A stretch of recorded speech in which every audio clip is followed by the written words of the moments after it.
Hi friends, ಎಲ್ಲರಿಗೂ ನಮಸ್ಕಾರ. Welcome to the UK home cook channel ಹೊಸದಾಗಿ ನೋಡ್ತಾ ಇದ್ದರೆ ಸಬ್ಸ್ಕ್ರೈಬ್ ಮಾಡ್ಕೊಳ್ಳಿ ಮತ್ತು ಬೆಲ್ ಐಕಾನ್ ಪ್ರೆಸ್ ಮಾಡಿ. ಇವತ್ತು ನಾವು ಗೋಧಿ ಹುಗ್ಗಿ ಮಾಡೋದನ್ನು ನೋಡೋಣ.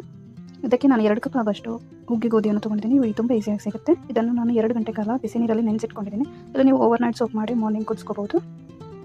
ಇದಕ್ಕೆ ಒಂದು 3 ರಿಂದ 4 ಗ್ಲಾಸ್ ಆಗೋಷ್ಟು ಬಿಸಿನೀರು ಹಾಕ್ಕೊಂಡಿದ್ದೀನಿ. ನಾನು ರಾತ್ರಿ ಸೋಪ್ ಮಾಡ್ಕೊಂಡಿದ್ದಿಲ್ಲ, ಅದಕ್ಕಾಗಿ ನಂಗೆ 10 ರಿಂದ 15 ವಿಸಲ್ ಕುದಿಸಬೇಕಾಗಿತ್ತು. ನೀವು ರಾತ್ರಿ ಸೋಪ್ ಮಾಡಿದರೆ ಜಲ್ದಿ ಕುದಿಯುತ್ತೆ. ಥರ ಮೆತ್ತಗಾಗಿ ಕುದಿಸ್ಕೊಳ್ಳಿ ಮತ್ತು ಚೆನ್ನಾಗಿ ಮ್ಯಾಶ್ ಮಾಡ್ಕೊಳ್ಳಿ ಒಂದು ವುಡನ್ ಸ್ಟಿಕ್ಕಿಂದ. ಇದನ್ನು ಒಂದು ಗೋಣಿಯಲ್ಲಿ ಟ್ರಾನ್ಸ್ಫರ್ ಮಾಡಿಕೊಂಡು ಸಣ್ಣ ಉರಿ ಇಡಿ ಫ್ಲೇಮು. ಇದಕ್ಕೆ 1 ಕಪ್ ಆಗೋಷ್ಟು ಬೆಲ್ಲ ಹಾಕಿ, ಬೆಲ್ಲ ನಿಮ್ಗೆ ಜಾಸ್ತಿ ಬೇಕಂದ್ರೆ ಹಾಕೋಬೋದು, ನಿಮ್ಗೆ ಸಿಹಿ ಆಗಬೇಕಾಗಿ ಚೆನ್ನಾಗಿ ಮಿಕ್ಸ್ ಮಾಡ್ಕೊಳ್ಳಿ. ಮಧ್ಯದಲ್ಲಿ ಕೈ ಆಡಿಸ್ರಿ, ಇಲ್ಲಾಂದರೆ ಸೀದೋಗುತ್ತೆ ಅಂತ ಸಿಗುತ್ತೆ. ಒಂದು 2 ರಿಂದ 3 ಚಮಚ ಆಗೋಷ್ಟು ಗೋಧಿ ಹಿಟ್ಟನ್ನು ತೊಗೊಳ್ಳಿ. ಒಂದು ಸ್ವಲ್ಪ ಬಿಸಿನೀರು ಹಾಕ್ಕೊಂಡು ಇದನ್ನು ಪೇಸ್ಟಾಗಿ ಮಾಡ್ಕೊಳ್ಳಿ. ಈ ಪೇಸ್ಟನ್ನು ಹುಗ್ಗಿಯಲ್ಲಿ ಹಾಕ್ಕೊಳ್ಳಿ, ಇದರಿಂದ ಸ್ವಲ್ಪ ಕ್ರೀಮಿ ಟೇಸ್ಟ್ ಬರುತ್ತೆ.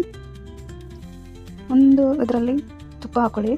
ಇದಕ್ಕೆ ಒಣ ದ್ರಾಕ್ಷಿ, ಕಾಜು, ಬಾದಾಮು ಎಲ್ಲ ಹಾಕ್ಕೊಳ್ಳಿ, ಡ್ರೈ ಫ್ರೂಟ್ಸ್ ಹಾಕ್ಕೊಳ್ಳಿ. ಚೆನ್ನಾಗಿ ಕೆಂಪಾಗೋವರೆಗೂ ಹುರ್ಕೊಳ್ಳಿ. ಹುರಿದ ಮೇಲೆ ಹುಗ್ಗಿಯಲ್ಲಿ ಟ್ರಾನ್ಸ್ಫರ್ ಮಾಡ್ಕೊಳ್ಳಿ. ಮತ್ತು ಮಿಕ್ಸ್ ಮಾಡಿ ಒಂದು ಸ್ವಲ್ಪ ಏಲಕ್ಕಿ ಪೌಡ್ರ್ ಹಾಕಿ, ಮತ್ತು ಒಂದು ಅರ್ಧ ಕಪ್ ಆಗೋಷ್ಟು ಒಣ ಕೊಬ್ಬರಿ ಪೌಡ್ರ್ ಹಾಕ್ಕೊಳ್ಳಿ. ಚೆನ್ನಾಗಿ ಮಿಕ್ಸ್ ಮಾಡಿ ಟೇಸ್ಟಿಯಾಗಿರೋ ಗೋಧಿ ಹುಗ್ಗಿ ತಿನ್ನಲು ರೆಡಿಯಾಗಿದೆ. ಈ ರೆಸಿಪಿ ನಿಮಗೆ ಇಷ್ಟ ಆದರೆ ಲೈಕ್ ಮಾಡಿ, ಶೇರ್ ಮಾಡಿ ಮತ್ತು ಕಮೆಂಟ್ ಮಾಡಿ.